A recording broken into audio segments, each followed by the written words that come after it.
Répondre à la question de sucre d'orge. Sucre d'orge, voilà.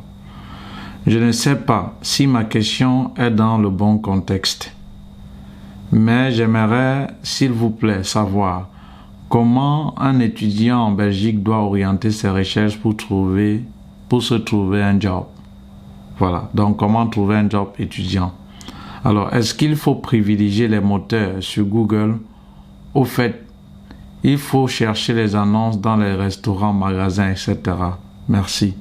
Bon, peut-être on sous-entend qu'elle est déjà sur le territoire. Elle dit, comment est-ce qu'on peut chercher un job étudiant? Est-ce qu'il faut aller dans Google pour cibler les annonces? Ou qu'est-ce qu'il faut faire? Voilà. Comme je dis toujours, je ne prévois pas pour faire un direct. Pour trouver un job, le plus souvent, pour les étudiants, c'est de vous inscrire dans les intérims. Les intérims, ce sont des services où on part avec nos CV déposés. Les intérims vous permettent de trouver un job en fait. Alors, je ne sais pas en français facile pour vous donner la signification de ce que c'est qu'un intérim.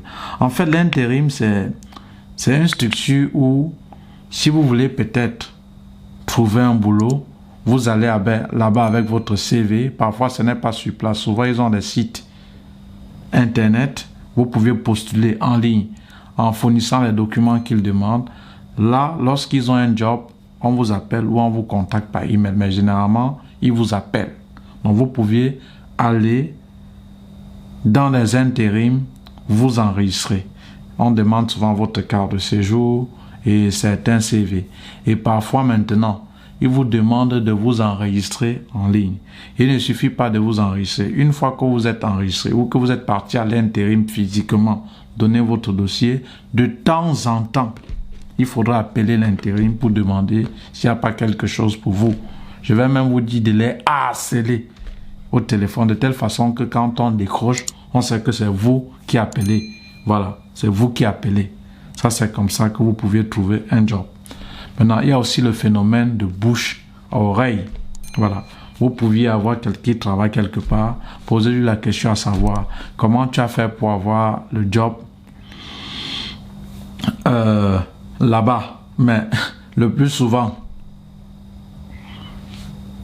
ces personnes-là ne vous disent pas la vérité. Voilà. Si vous saviez où ils travaillent et si vous saviez que peut-être c'est tel intérim qu'il a fait obtenir le travail, allez plutôt à l'intérim s'il veut vous zapper.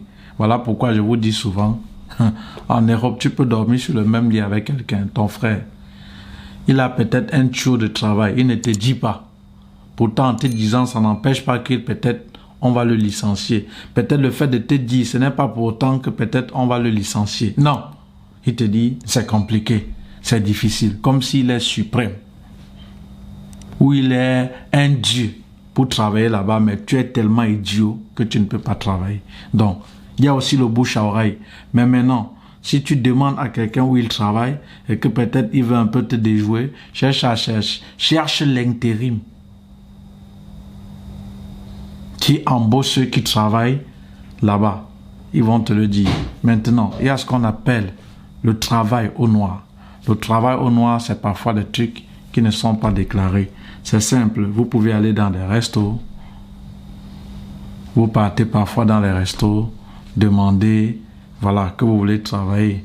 Il y a les restaurants chinois, donc peu importe.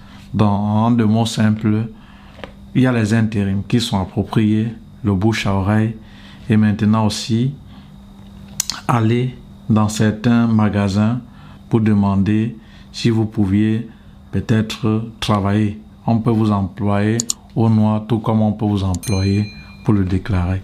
Voilà. C'était tout pour cette petite vidéo. Moi, je ne prévois pas, je ne prépare pas. Voilà. Je réponds de manière spontanée. Donc, dorénavant, sucre d'orge, il faut commencer par bonjour. Un petit rappel. Merci, à tout de suite.